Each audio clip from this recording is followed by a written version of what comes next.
Ya, selamat pagi, selamat siang, selamat sore, selamat malam, teman-teman. Di sini saya bakal membahas tentang keluarga dan sistem pengukuran huruf. Setelah sebelumnya pelajari tentang anatomi huruf, semoga kalian dengan tugas-tugasnya dapat memahami itu semua, dari mulai baseline, midline, scan, scan, dan lain-lain. Semoga kalian bisa paham itu semua dan kalian bisa membuat huruf dengan anatomi yang ideal. Gitu. Nah, setelah kita mempelajari si anatominya, kita bakal selanjutnya kita ngebahas tentang keluarganya dan sistem pengukurannya dari huruf itu. Gitu. Oke, kita langsung saja. Ya, keluarga huruf itu sendiri, keluarga huruf atau type family terdiri dari berbagai kekembangan yang berakar dari struktur bentuk dasar atau versi reguler. Perbedaan tampilan yang pokok dalam sebuah keluarga huruf dibagi menjadi 3 bentuk variasi, yaitu berat, proporsi, dan kemiringan. Kita langsung bahas satu. Ya. Untuk berat itu sendiri, perubahan berat dari struktur dasar huruf terletak pada perbandingan antara tinggi huruf yang tercetak dan dengan lebar stem atau garis atau goresan vertikal pada anatomi huruf. Gitu. Nah, kita misalnya kalau semisal kita tinjau dari berat huruf, maka si anggota dari keluarga huruf ini pun dapat dibagi menjadi 3 kelompok dasar. Gitu. Tiga kelompok dasar itu line, regular, dan bold. Gitu. Nah, terus kemudian sebetulnya di apa namanya untuk variasi berat apa namanya variasi beratnya ini tuh sudah ya ada apa namanya karena si berat ini dibagi jadi 3 kelompok ya, jadi ada light, regular, dan bold ini. Nah kemudian tapi untuk apa namanya untuk variasi-variasi selanjutnya ada pun apa namanya software yang bernama FontLab untuk memang mengatur si font, pembuatan si tipografi dan lain sebagainya. Di perangkat tersebut dalam perancangannya itu ada beberapa ukuran gitu, ada banyak variasi berat gitu di situ. Contohnya ada ultralight, thin, extra light, book, regular, normal, baby bold, semi bold, bold, extra bold, heavy, black, ultra, ultra black, fat, extra black gitu. Di situ untuk di font itu sendiri banyak variasi di apa namanya berat dari sebuah tipografi. Gitu. Ini untuk logo software seperti ini font. Itu juga nanti bakal praktek situ sedikit-sedikit. Gitu. Dan sementara dalam CSS, Cascading Style Sheets, di sini apa namanya bahasa komputer untuk memformat halaman-halaman web dan berat huruf memiliki skala nilai-nilai yang umum. Gitu. Di antaranya ada apa namanya ada untuk 100 itu ada thin, untuk ukuran 100 ya untuk nilai 100 di sini ada thin, higher line, ultra light, extra light sampai yang 900 ada ultra black, extra black, ultra bold, heavy black, dan fat dan poster gitu. Dan berat pada sebuah huruf memberikan dampak visual yang berbeda juga gitu karena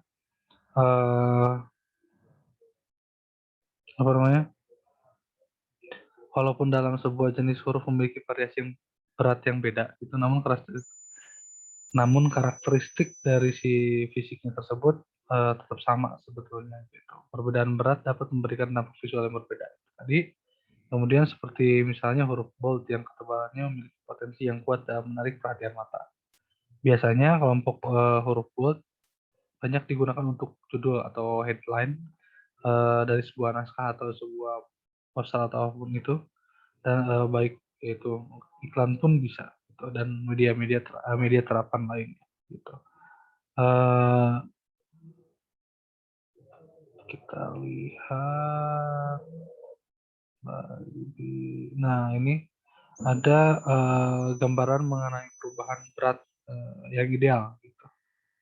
Sebetulnya kita bisa lihat ini untuk tingginya ada 100% ya untuk dan lebarnya ini dari setiap hurufnya ada 10%, 15%, 25%, dan ini untuk light misalnya, untuk light itu si ketebalannya hanya 10%. Kemudian untuk regular ada 15% dan untuk bold ada 25%. Nah, di sini adalah light itu adalah lebih lebih ringan ya atau lebih tipis gitu. Dan di sini untuk variasi berat tinggi huruf yang tercetak dan lebar stem. Untuk extra light tingginya 100%, kemudian lebarnya 50% sampai extra bold itu tingginya 10%, lebarnya 30%. Seperti itu. Selanjutnya perbandingan proporsi antara tinggi huruf dan lebar huruf yang tercetak atau set width dibagi menjadi 3 kelompok dasar, yaitu condense, regular, dan extended. Di sini kelompok huruf-huruf ini apabila dicetak untuk keperluan naskah panjang akan terasa melelahkan mata gitu.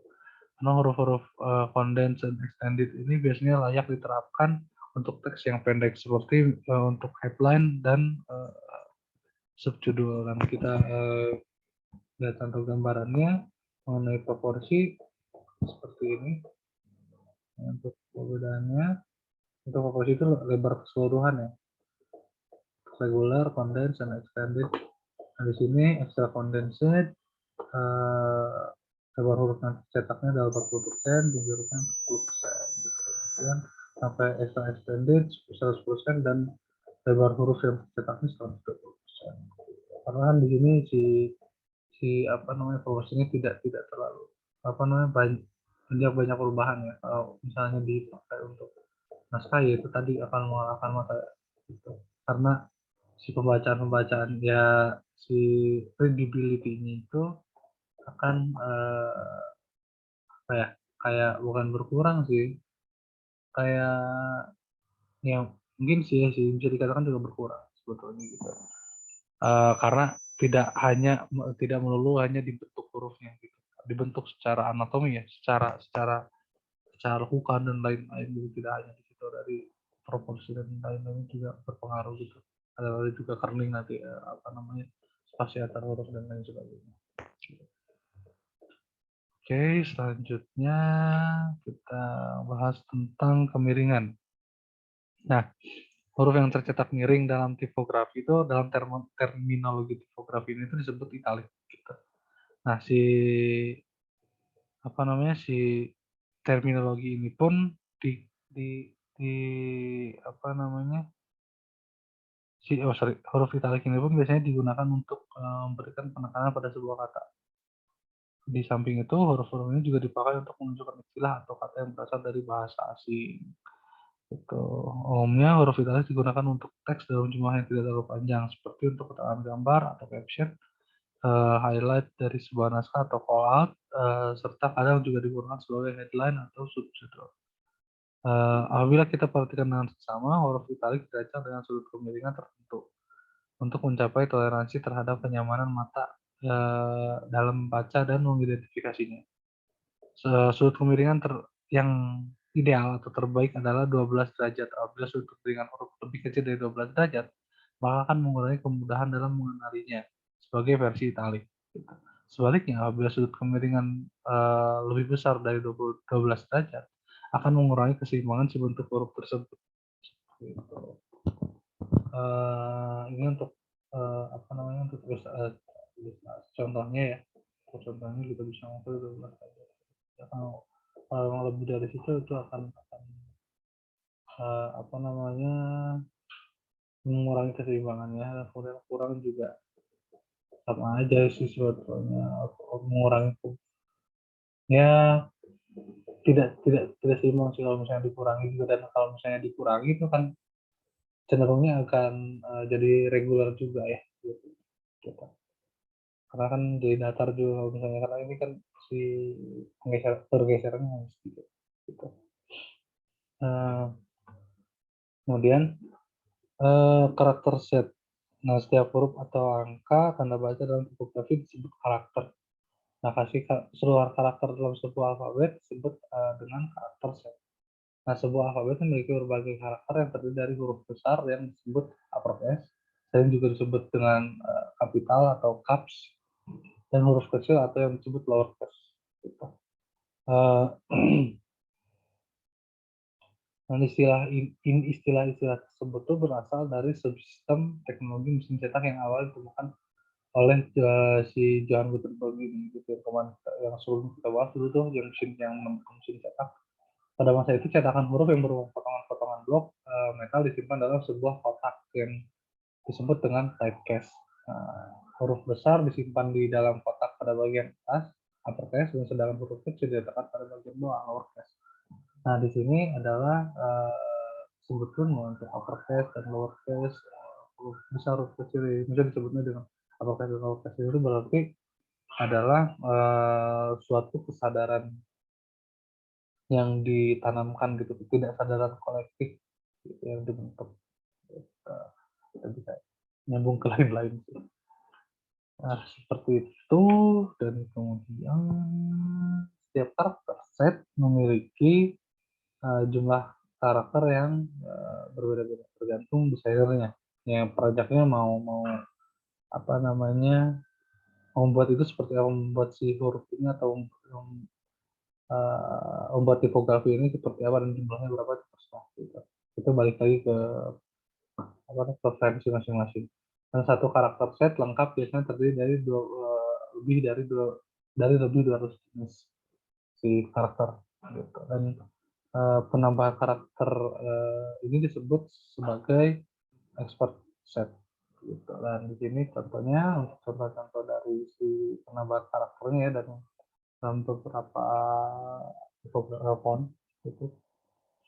Ini ada ligatures. Nah, di sini dua buah karakter atau lebih yang digabungkan menjadi kesatuan unit. Misalnya A dan E, C, E, itu, dan ini pembacaannya sih saya belum tahu sih sebetulnya, yang kita bisa cek bareng-bareng.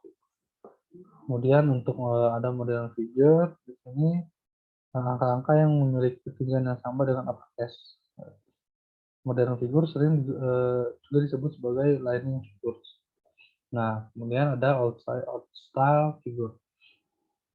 Old-style figure ini itu adalah angka-angka yang memiliki ketinggian yang sama dengan X-high.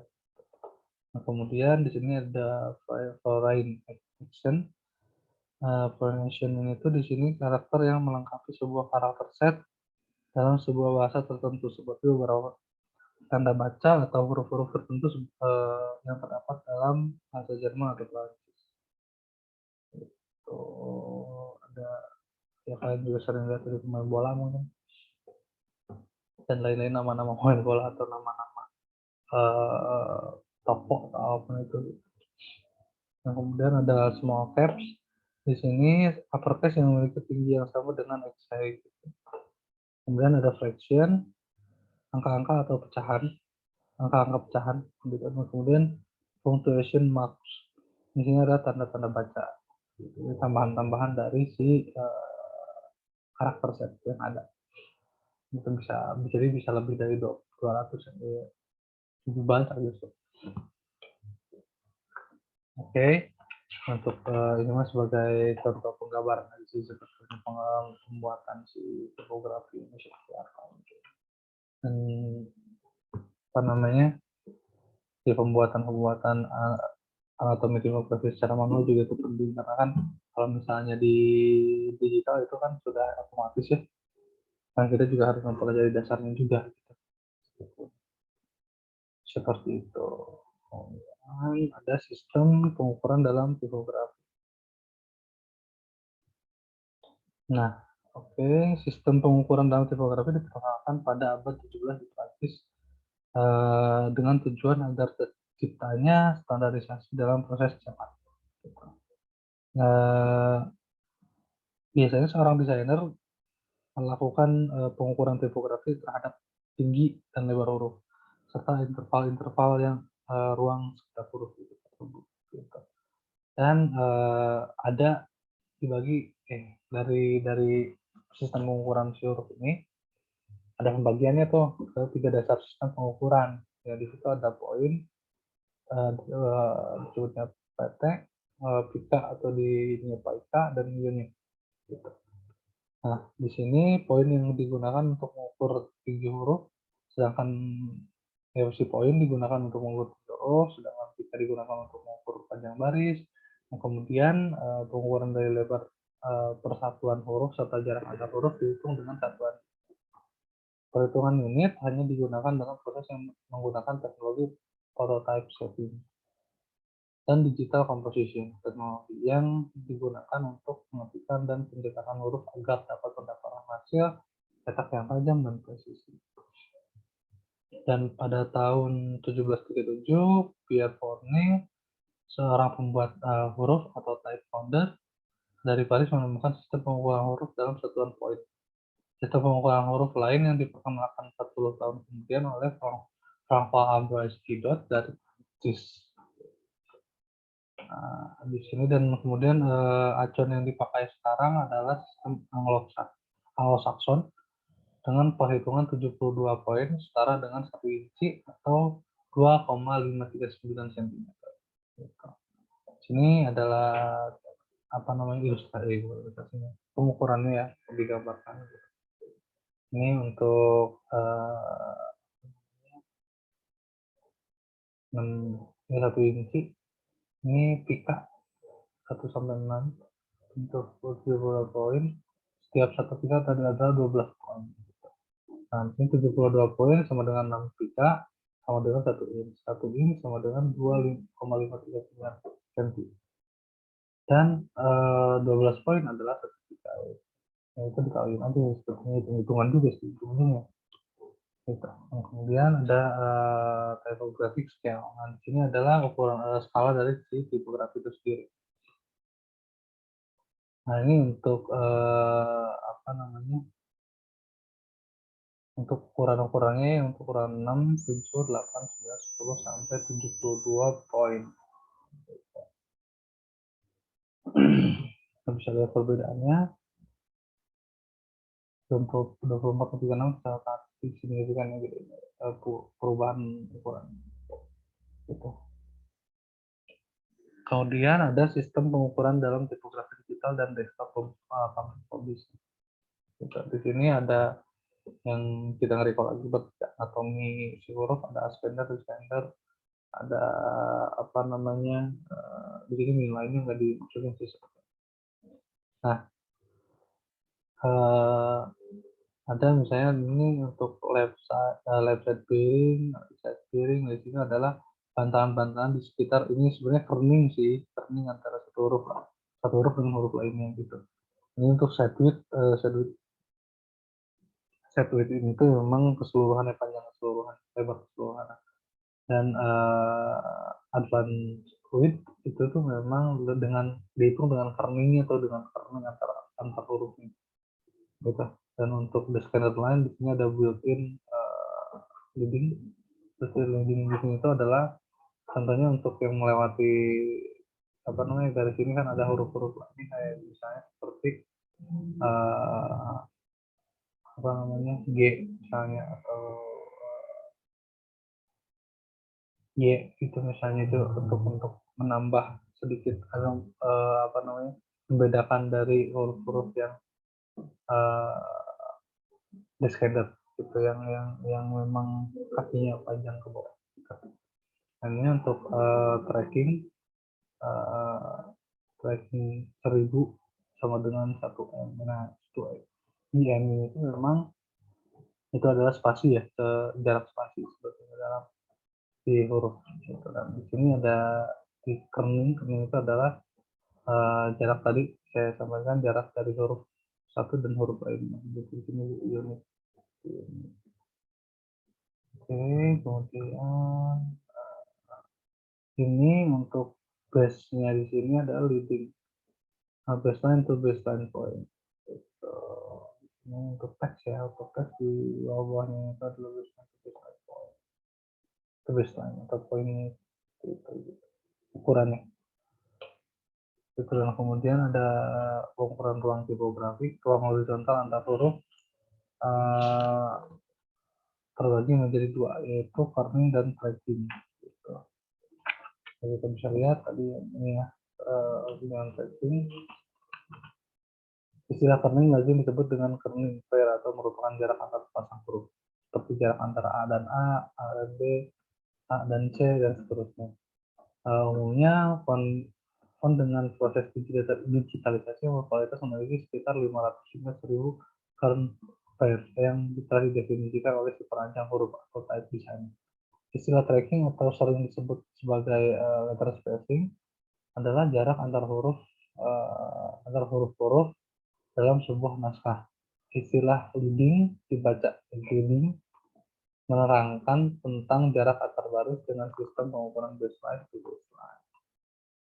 Kemudian ada jarak antar kata, pengukuran ruang jarak antar kata yang dalam penulisan dilakukan dengan cara menyisipkan potongan metal yang disisipkan di antara huruf yang satu dan yang lainnya. Potongan metal ini disebut quad. Ini tuh Q ya, quad Q. Quad sebuah quad berbentuk persegi 4 yang merupakan kotak sebesar ukuran huruf. Quad memiliki satuan yang disebut sebagai IM. Ukuran setengah dari IM adalah IN. Apabila huruf dengan potongan 10 poin, maka IM quadnya berukuran 10 poin kali 10 poin. Untuk memperjelas gambaran teknik tradisional ini, berikut adalah penggunaan pengukuran dalam satuan IM dan IN. Nah, kita bisa melihatnya. Ini untuk IM, IN ada M/3, ada M4. Di sini perbedaannya M4 paling kecil, IM paling besar. Nah, dan untuk IM itu adalah 2 kali lebih besar dari si N ini ya. Tadi kita bisa tahu lah, tadi saya sampaikan gitu. Word spacing dengan menggunakan IM, IN, M4. Di sini untuk perbedaannya semuanya 16 poin, dan ini menggunakan IM dan word spacing lainnya. Contohnya IM itu lebih renggang ya. Bisa